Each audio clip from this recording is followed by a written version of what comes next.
Confiez-nous votre image et laissez-nous la transformer en une identité forte grâce à un accompagnement sur mesure et un suivi personnalisé.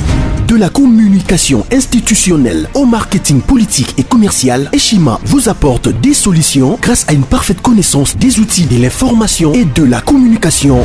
Contact 085 113 44 44 085 113 44 44.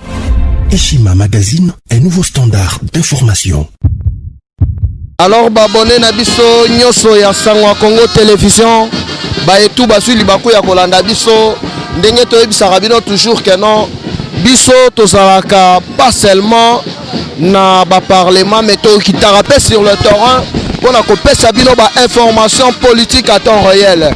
Awa tozam na mama na matinée ya poids lourd ya oyo azo compter ba député ebele au sein ya parlement oyo azali prêt ya ko apporter un plus na mokonzi mboka na appel na ya lobaki bien que non a consulter ba force nyonso ezala société civile ezala ba leader politique et là tozomona déjà l'ambiance ezali déjà tellement likolo awa tozali en direct ya Béatrice Hôtel place au Mokonzi azalaka logé pour la toute première fois l'herbe a proclamé le président de la République awatoye vraiment ko salela bino rapportage il y a meeting to matinée politique il y a président ba Achilukwebo poids lourd oyo azalina ba député ebele en soit à majorité na biso parce que le sénateur ba Achilukwebo azali n'importe qui te na mboka na biso. Toyebi comment est-ce qu'il s'est battu pour cette nation et puis là azali déjà prêt il y a quoi porter un plus na ye na mokonzi ya mboka na appel na ye abengisaki batu nyonso baya to sangana pour faire échec na ba Rwandais oyo bazwaki mboka na biso en otage pendant 18 ans ba bomi ba société nyonso ba bomi ba entreprise nyonso mais cette fois-ci vraiment tozui libaku tozui chance d'avoir un leader 100% congolais oyo abengisi ba congolais nyonso baya ba se mettre tout autour d'une table pona kosolola mae matali mboka na biso. Alors vous allez comprendre que non déjà ba consultation et bandaki déjà mukolo ya lobi donc consultation et bandi na 11h04 pona kosila na minuit 35 minutes donc mokonzi ayambi batu nyonso et puis batu nyonso ils étaient tellement satisfaits tomoni kaka tonton Zazu tobengi olenga koy oyo azalaki mercenaire ya Kabila koya na ba proposition moko ezanga tina alors que biso na minute tozali no temps ya distraction te toye po ete mboka na biso ekende liboso alors toza na posa ya dialogue te. Donc, il faut comprendre. Oh, ezali consultation. Et non dialogue. Ou soit partage à pouvoir. Awa moutoko bima ministre, moutoko bima premier ministre, moutoko bima président ya Sénat, moutoko bima président ya Assemblée nationale. Ezali moutou oyo azali na poids politique na niveau ya Assemblée nationale. Neti ba sénateur a vu ba Achilukwebo parce que azo compté plus de 80 députés na kati ya Assemblée nationale.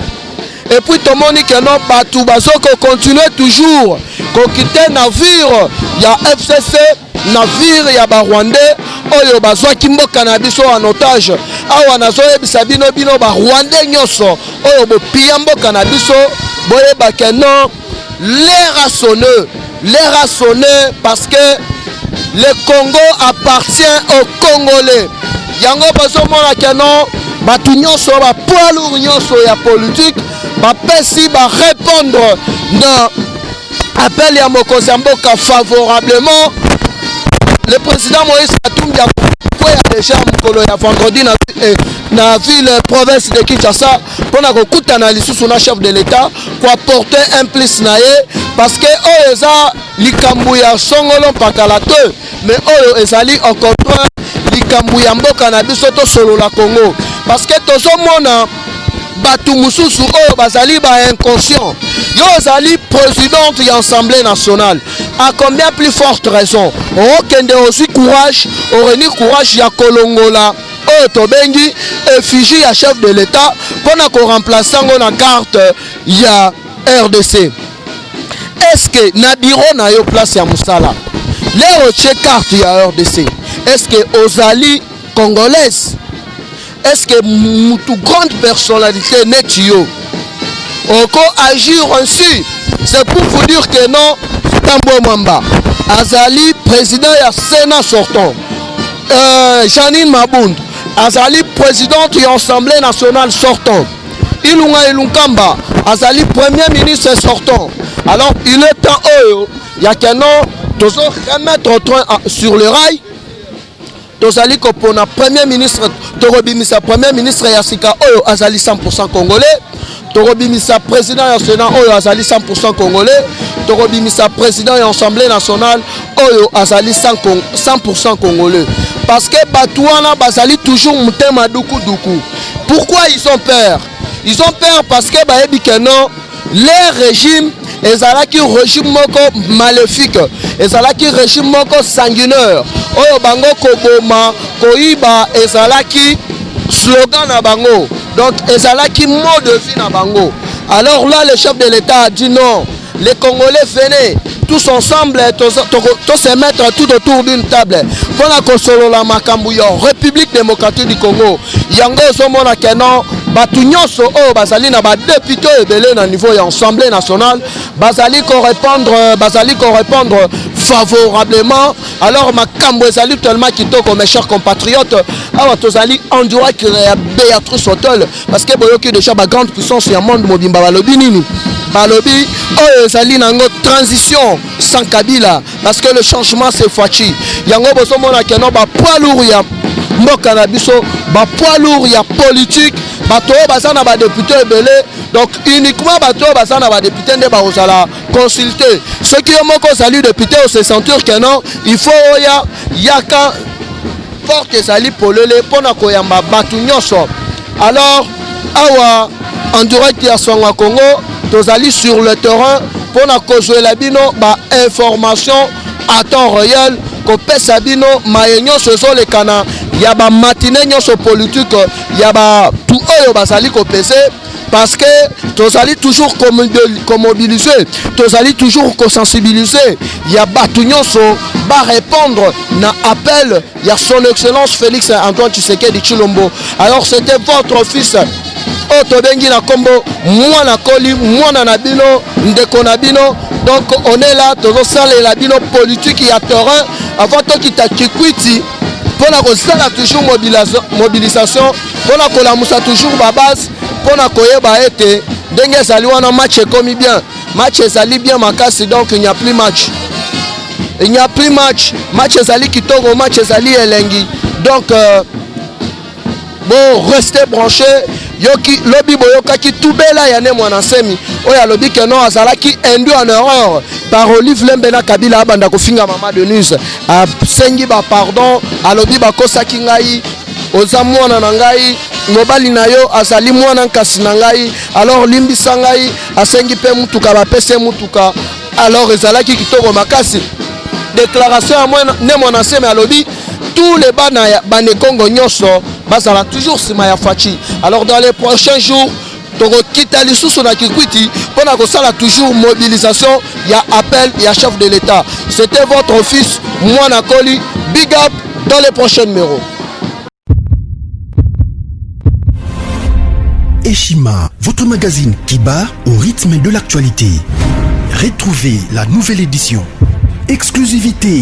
Alors que la RDC sort progressivement la tête de l'eau après la crise sanitaire Covid-19 ayant fragilisé les économies du monde, Eshima Magazine présente à la une de sa 15e édition la ministre de l'économie nationale, Acacia Bandou Bola, présente son bilan depuis sa prise de fonction. Relance économique, Acacia Bandou Bola Mbongo donne des signaux forts.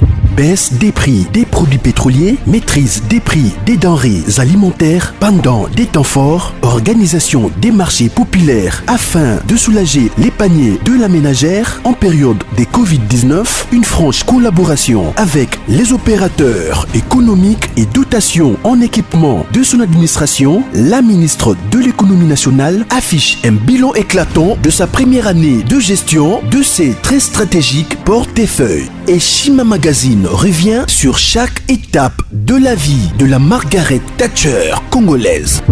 Focus. Agnès Moide et la CNSS interpellent les employeurs sur les avantages de l'utilisation de la télédéclaration.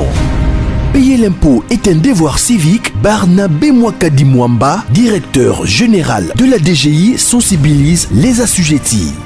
Découverte. Jerry Biangani Tampo, l'homme derrière la renommée de l'université chrétienne Cardinal Malula. Dossier Eshima, contentieux électoraux de la poudre aux yeux. Économie, les scandales financiers ont la peau dure en RDC. Interview, Ted Belechai Kassanda, secrétaire exécutif national de la Ligue des jeunes de l'UDPS. Bras de fer entre la CPI et les USA. Fatou Bensouda défie Donald Trump. Retrouvez l'intégralité du magazine Eshima dans les kiosques. Eshima Magazine, un nouveau standard d'information.